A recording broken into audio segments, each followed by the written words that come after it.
Software company में काम करे वाला अनिरुद्ध के बहुत दिनों बाद कुछ दिनों के छुट्टी मिलल रहे।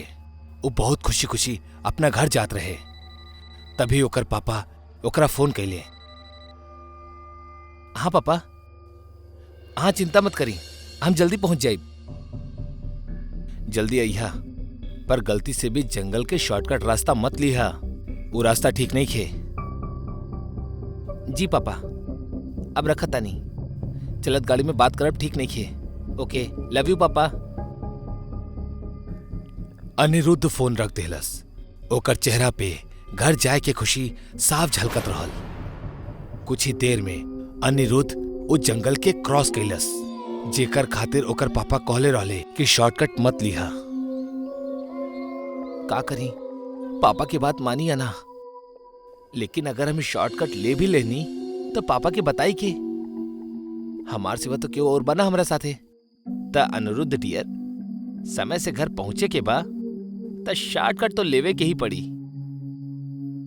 आखिर काफी सोच विचार कैला के बाद जवान खून अनिरुद्ध अपन पिता के बात अनसुना कौ के जंगल के शॉर्टकट से ही जाके फैसला कौ लेलस।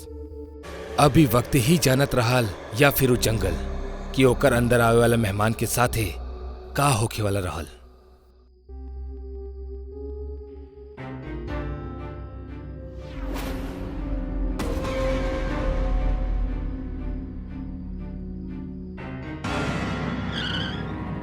ओ गॉड,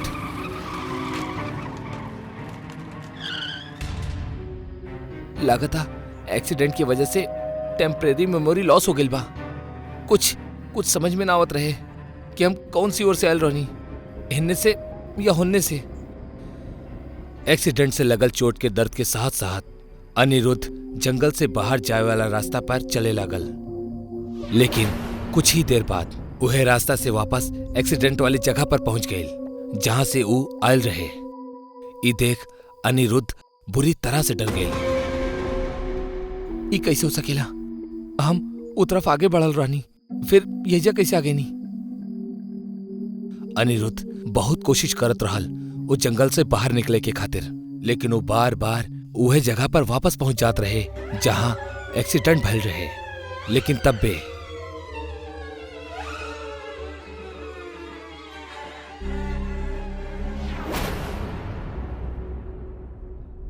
भाई साहब, प्लीज हमारे हेल्प करी। हमारे एजे एक्सीडेंट भइल रहे। हम बहुत कोशिश करता नहीं जंगल से बाहर निकले के खातिर, लेकिन हर बार लौट के एजे आ जाता नहीं। आपके बाहर जाए के रास्ता पता बा? तब प्लीज हमके साथ ले जाएं। ठीक बा, बैठी। जंगल के उ भूल भुलैया रास्ते पे केहू के मिल जाई अनिरुद्ध के खातिर वरदान से कम ना रहे। हमार नाम जितेश, हमार अनिरुद्ध। आप इस जंगल के रास्ता पे काहे अइले? पापा मना कैले रहले, लेकिन घर जाके जल्दी में हम ही शॉर्टकट ले लेनी और फंस गए नी। जितेश अनिरुद्ध के जंगल से बाहर तो ले गई, लेकिन वो खुद अपन कार के जंगल से बाहर ना ले आयल। आपकी मंजिल आ गई। जंगल यही से खत्म हो खेला। हम क्या आप जैसे और भी लोगन की मदद करे के बा।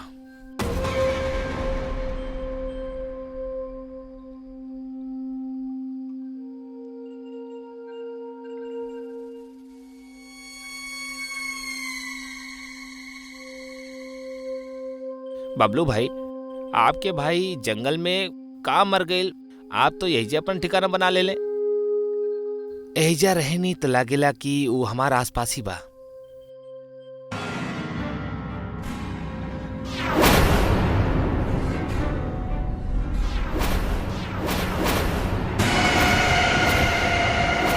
एक मरल आदमी अनिरुद्ध के जंगल से बाहर छोड़लस। ई सोचा थी ओकर हालत खराब हो गई। जंगल के शॉर्टकट में ओकर साथ एक के बाद एक भयानक एक्सपीरियंस होखत रहे। वो पूरी तरह डर गल रहे और एक बार फिर वजह से दूर जाए के खातिर वो एको दौड़ लगौलस। वो दौड़त ही जात रहे, लेकिन कुछ ही देर में वो थक के हाफत एक जगह रुक गई। तबे ओकर नजर सामने गई। ओकर नजर के सामने ओकर कार रहल। वो फिर वहीं पहुंच गए जहां ओकर एक्सीडेंट भइल रहे। ई का हो रहा बा हमार साथे? हम पागल हो जाए। हम बार बार यही जे कहे आ जाता नहीं। काहे कि तू भी हमार तरह मर चुकल बाड़ा और एक एक खबर तोहरा नहीं खे। वो देखा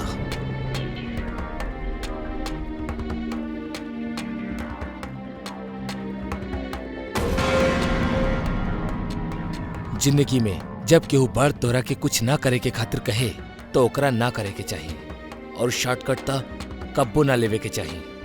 उस शॉर्टकट में अनिरुद्ध मर चुकल रहे। ई दुनिया में हर चीज भोगे खातिर बनल बा, लेकिन कुछ चीज के सुख भोगे के खातिर इंसान ई छोट सा जिस्म में खुद बड़ा लालच पाल लेवेला। वो भूल जावेला कि लालच एगो बुरी बला बा, बहुत ही बुरी बला। भाई हमार पटवारी से बात भइल रहे, उस सरकारी सड़क के नक्शा दिखोले बा हमरा के। अरे कोनो काम के भी बात पता चलल कि सब फुसकी बम निकलल? फुसकी बम ना भाई, हाथ गोला निकलले बानी, उहो बहुत बड़ वाला। सरकारी सड़क गांव के आखिरी कोना पर जौन दयाचंद रहेले ना, ओकरा जमीन से निकल रहल बा। और इतना ही ना भाई, ओकर जमीन के लगभग 10 एकड़ हिस्सा इंडस्ट्रियल कॉरिडोर में आवे वाला बा। दयाचंद के पोता तो शहर में रहेला ना? हाँ भाई, एकर मतलब अगर हम ओकर जमीन अबही खरीद लेहब त हम जिंदगी भर ऐसे रह सकेनी। हाँ भाई, बिल्कुल यह बात बा। बतावा फिर का करल जाओ आगे? ई तब ध्यानचंद ही बताई कि आगे का करे के बा। देखा बड़ो, हर पांव कब्र में लटकल बा। यही से कहा था नी, ये जमीन जायदाद से मोह त्याग के ये कागजात पे दस्तखत कर दा, अपना जमीन हमरा नाम कर दा। और अगर तहरा के ये डर सता रहल बा कि हमने तोहरा से फ्री के रेवाड़िया लेहब त तनाव मुक्त हो जा। तोहरा जमीन के जितना बनेला ओकरा पाई पाई तोहरा के मिल जाई। और अपना मरे तक ना ऐस के साथ ही घरे में रहिया, कहो कुछ ना कही तोहरा के। किसान के लिए ओकर जमीन माँ हो खेली और माँ के सौदा ना कल जाला। जा सकेला तू, दरवाजा सामने है।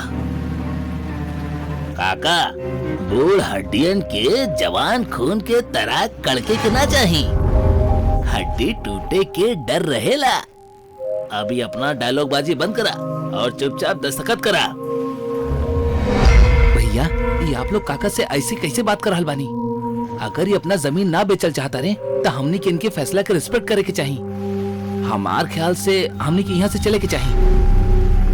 छोटे, अपन ख्याल अपना पास ही रखा, शहर में गुजर बसर के काम आई। हम यहाँ खेत में हल चला के तहार शहर का खर्चा पूरा ना करेनी, लट के जोर पे काम करके करेनी। यही से अपन ख्याल अपने पास रखा, दस्तखत देकर पॉप भी करी। अरे ओ बड़ू, कर दई खेत हमनी के नाम, वरना तहार उंगली के निशान लेके हम तहरा जिंदा ही जमीन के अंदर गाड़ दे। जौन करे के हक कर ला, मगर कोनो भी कीमत पे हमें जमीन न बेच। मर जाइबा तो सब छाती पे लेके जाइबा का? छाती पे बेशक न जाई, मगर मरला के बाद ई बात के खुशी होगी कि हमार जमीन हमार ही छाती पे बा। भैया, भैया ये का कर रहल बानी आप? मर जाई। अरे भाई सुना, भाई रुका, भाई रुका। भैया भैया भैया छोड़ देन करा के, ये गलत था। सही गलत के परिभाषा हमार आगे ना चलेला छोटे। हमने जौन करे नी वह सही होकेला, और सब्र रखा, हमने एकरा के मारे ही जा रहल बानी। तीनों भाई पे उनकर लालच सिर चढ़ के बोलत रहल। उनके लालच के आगे अब इंसानी जिंदगी के कोनो मोल न रहल। लेकिन बूढ़ा भी जीवट रहल, ओकर चेहरा पे मौत के खौफ के जगह हंसी तैरत रहली। भरी बारिश में छाता के आड़ में नेत्रपाल बूढ़ा के अंगूठा साफ कैलस और सारा कागजात पे ओकर अंगूठा के छाप ले लेलस। हम वापस आई, हम वापस जरूर आए। हमार जमीन हमारी छाती पे रही।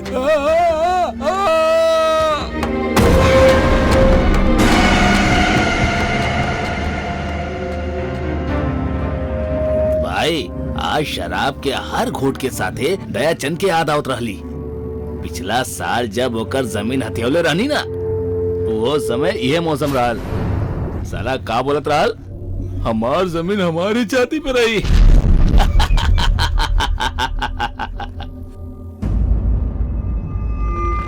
केहू के मार भी दी और ओकर मजाक भिड़ावनी। कितना क्रूर बानी आप लोग। ए जीवन एको जंगल के जैसा ना छोटे, जहाँ शेर हमेशा कमजोर के खावेला और कब्बो भी एकर खेत ना जतावेला। तो हर सोच के सुई बेकार में ही एक जगह पे अटकल बा छोटे। आगे बढ़ा आगे। पर भाई वो मरल हड्डी एगो बात और बोले रहल, हम वापस आइब, हम वापस जरूर आइब। अगर वो सच में आ गई था। अरे भाई अब वहीं तो तू एक पैक लगोले बड़ा, और तू कैसन बैकल बैकल बात करे लगला। हाँ, दारू पिया आराम से, हमारा लोग कब वापस ना आवेले। लेकिन सोचा अगर वो वाकई में वापस आ गया था तो हर बुराई के खत्म कर दी। जैसे भगवान राम रावण के मार के कैले रहनी ना कि हम वापस आई। हम आ गए बानी तू सबके लेवे। ना हो सकेला। पर ई तो मर चुकल बना भाई। जान बचावे के हाथ भागा।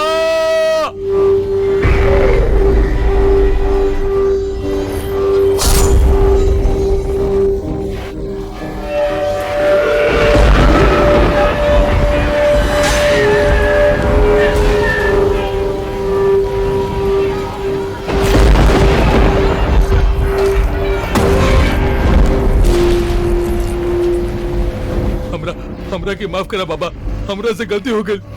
हम आपके पूरा जमीन आपके वापस कर दे।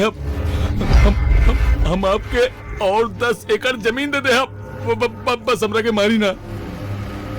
मौत सामने देख के तोरा जैसा सारा लालची घोर इंसान मौत के भी पैसा से खरीदे के कोशिश करेले।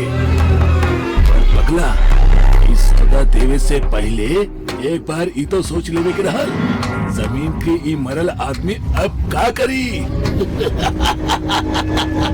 बोला का करी।